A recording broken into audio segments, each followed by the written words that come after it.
মঞ্চে দাঁড়িয়ে স্পষ্ট হুঁশিয়ারি, প্রয়োজনে একসাথে ৬০০ ক্ষেপণাস্ত্র ছুড়বে ইরান। কোনো কল্পকাহিনী নয়, বাস্তবেই এমন ঘোষণা দিয়েছেন Islamic Revolutionary Guard Corps IRGC প্রধান জেনারেল হোসেন সালামি।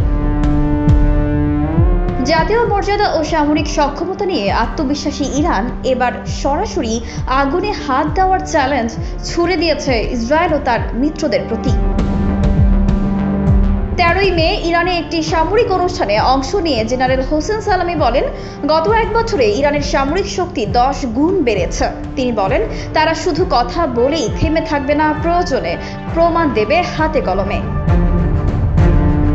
ইসরায়েলকে উদ্দেশ্য করে সালামির কড়া বার্তা, যেখানে ইয়েমেনি হুথিদের একটি ক্ষেপণাস্ত্র ইসরায়েলের আয়রন ডোমকে চূর্ণ করেছে, সেখানে আমরা যদি একসাথে 600 ক্ষেপণাস্ত্র ছুড়ি, ওরা তা ঠেকাবে কিভাবে?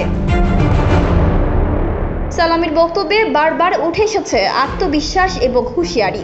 তিনি বলেন, ইরান কারো করুণা চায় না, আমরা আগুন নিয়ে খেলতেও জানি। তার ভাষায়, ইরান এমন এক দেশ যারা হুমকির কাছে নত হয় না, বরং যারা আগুন ছড়াতে চায় তাদের আগুনেই জবাব দেয়। এই হুমকির মধ্য দিয়ে ইরান পশ্চিমাদের বুঝিয়ে দিতে চায় তারা এখন নতুন ইরান। ঠিক একই সময়ে সৌদি আরবের এক মঞ্চ থেকে যুক্তরাষ্ট্রের সাবেক প্রেসিডেন্ট ডোনাল্ড ট্রাম্প বলেন, ইরানকে এখনই সিদ্ধান্ত নিতে হবে, তারা শান্তি চায় নাকি পারমাণবিক অস্ত্র।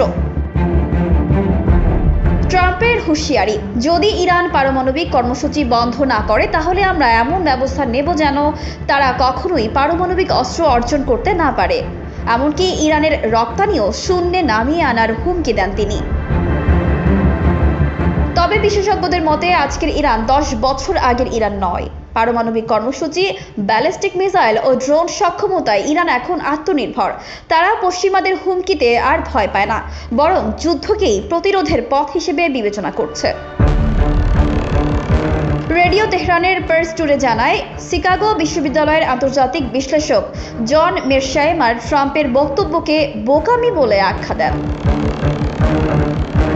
এই ধরনের হুমকি পরিস্থিতিকে আরও জটিল করে তুলবে। ট্রাম্পের সামনে দুটি পথ, চুক্তি অথবা যুদ্ধ।